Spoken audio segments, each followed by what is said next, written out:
Եվ վերադառնալով այնուամենայնիվ Վենսի հետ կապված հարցին,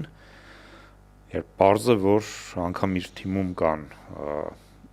հակառակ կարծիք ունեցողներ այս ամենի շուրջ, եկեք փորձենք հասկանալ արդյոք հավանական impeachment-ի ժամանակ անգամ իշխող ուժի որոշակի շրջանակներ կթեքվեն այն կողմ։ Օրինակ այսօր ուշադրություն դարձրեք, մեր հաղորդումը երկու օրից է չէ եթեր գնալ, բայց այսօր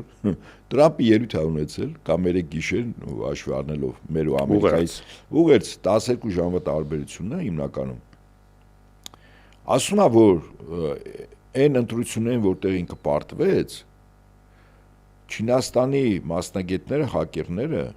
ամբողջ բազան են վերցրել, բազայի վրա իշխանություն են ունեցել։ Հետո բացի որ չինացիք են խառնվել, deep state-ն է խառնվել, գլոբալիստները, հասկանալի է։ Սա ինչի համար է ասում, այդ ինչ ոնց նստեցին, ինչ ապացույց կար, չինացիք ասել են, դե հիմար երիքա դուրս տաս, ես իմ բառերով եմ ասում, ինչ ապացույց ունես, հո ասելով չի։ Իսկ գիտեք հիմա խի է այս թեման շրջանառության մեջ դրվել։ Տրամպի ականջին շշնջացել են վատ խորհրդականները, որ այս թեման դու ասա, որ այն որ դու չընտրվեցիր երկրորդ անգամ, այդ ընտրությունները կեղծվել են, վստահաբար չինացիք են, հետո վաղը կասեն ռուսներն են մեղավոր, հետո կասեն պարսիկներն են մեղավոր, իրենք են մտել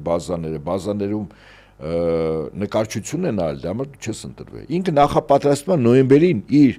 պարտության ժամանակ նկարչությունը։ Պարզ եմ ասում, ասեց մոտ 400,000 մահացած մարդ գերեզմաններից քվեարկել է։ Լրիվ Նիկոլ էլի։ Ահա, բան եմ ասում։ Հիմա ինչու է այդ թեման այսօր դրվում շրջանառության մեջ։ Պարզ ասեմ, նոյեմբերին նկարիչն է հաղթելու։ Այսինքն Տրամպը վստահ լինելով, որ մինչև նոյեմբեր առարկայապես դες լրջագույն հաղթանակ չի ունենալու, 8 խաղաղություն պատերազմ կանգնեցնելուց խաղաղություն ստեղծելուց 9-րդը չի լինելու, ասենք Ուկրաինան, դե մտածում եմ որ պարտվելու է, որ պարտվելու է, ինչպես ասում են, իր վերջն է։ Բա ոնց անի, որ վերջը չլինի։ Հիմա արդեն քարոզչական հո է նախապատրաստում, որ այն նոյեմբերին հանկարծ եթե ինչ որտեղ ասեն, որ Տրամպը պարտվել է եւ այլն,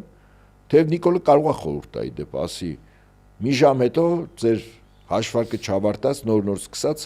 մտի եթեր ասա հաղթել եմ, ողջունեք, ողջունում ենք, ապրի մեր Ամերիկայի ժողովուրդը, կեցենք մենք, կեցեմ ես, որ մարդկության ալֆան ու օմեգան է եւ այլն։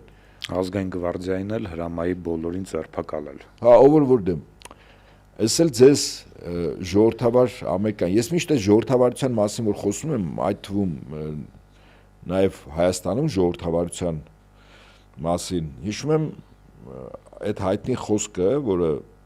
ընթերցել եմ Ստալինի կողմից, շատ հետաքրքիր, շատ դիպուկ, այդ մարդուն յուրատուկ ձևով է բնութագրում։ Ասում է, երբ ես փորձում եմ հասկանալ ինչ բան է դեմոկրատիան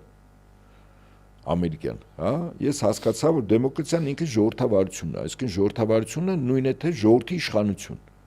Ասում եմ, բայց ուսումնասիրություններից հետո ես հասկացա, որ դա ամերիկյան ժողովրդի իշխանությունն է երկիր մոլորակի բոլոր ժողովուրդների վրա։